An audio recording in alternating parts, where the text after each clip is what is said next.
ഒരു മുംബൈയിൽ നമുക്ക് കാണാനായിട്ട് സാധിക്കുന്നത് നമ്മുടെ അലീനയുടെ പടിയിറക്കവും വൈജയന്തിയുടെ കടന്നുവരവുമാണ്. പ്രേക്ഷകരെ, പ്രിയ കൂട്ടുകാരെ, അതായത് വൈജയന്തിയാണെങ്കിൽ തിരിച്ചറിഞ്ഞിട്ടുണ്ടല്ലോ ബാലചന്ദ്രൻ്റെ മകളല്ല അലീന എന്ന്.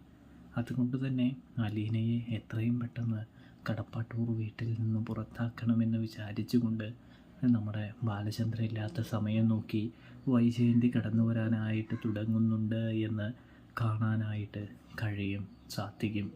ഇതേ സമയമാണെങ്കിൽ നമ്മുടെ വൈജയനെങ്കിൽ അത് ചെയ്യാൻ തന്നെ ഒരുങ്ങുന്നുണ്ട്. നീ എൻ്റെ ഭർത്താവിൻ്റെ മകളൊന്നും അല്ലാത്തത് കൊണ്ട് തന്നെ മര്യാദയ്ക്ക് ഇറങ്ങിപ്പോകണമെന്ന് പറയുന്നൊരു കാഴ്ച കാണാനായിട്ട് സാധിക്കും. പ്രേക്ഷകരെ, പ്രിയ കൂട്ടുകാരെ, ഇതേ സമയം ഞാൻ പോയിക്കോളാം, അച്ഛൻ മടങ്ങി വന്നിട്ട് പോയിക്കോളാം എന്ന് പറയുമ്പോൾ നീ എന്തിനാ ബാലചന്ദ്രനെ അച്ഛനെന്ന് വിളിക്കുന്നത്? അങ്ങനെ വിളിക്കേണ്ടെന്ന് എന്നോട് ഞാൻ പറഞ്ഞില്ലേ? നീയും ബാലചന്ദ്രനും തമ്മിൽ യാതൊരു തരത്തിലുള്ള ബന്ധവും കാര്യങ്ങളോ ഒന്നും തന്നെയില്ല.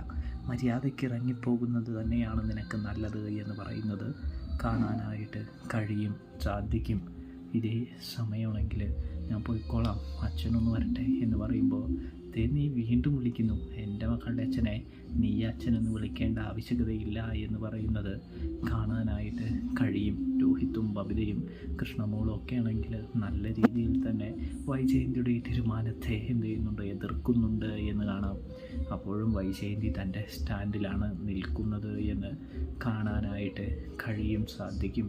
ഒടുവിലതാ ആ വൈജയന്തി ആഗ്രഹിച്ച കാര്യം ബാലചന്ദ്രൻ വരുന്നതിന് മുമ്പ് തന്നെ നടക്കുന്നു. അലീനയുടെ പടി ഇറക്കവും വൈജയന്തിയുടെ പടികയറ്റവും നടക്കുന്നൊരു കാഴ്ച കാണാനായിട്ട് സാധിക്കുന്നുണ്ട്. പക്ഷേ അതിലൊരു ട്വിസ്റ്റുണ്ട് എന്ന് കാണാം. അത് നമുക്ക് അടുത്ത എപ്പിസോഡ് റിവ്യൂവിൽ പറയാട്ടോ. അപ്പോൾ സബ്സ്ക്രൈബ്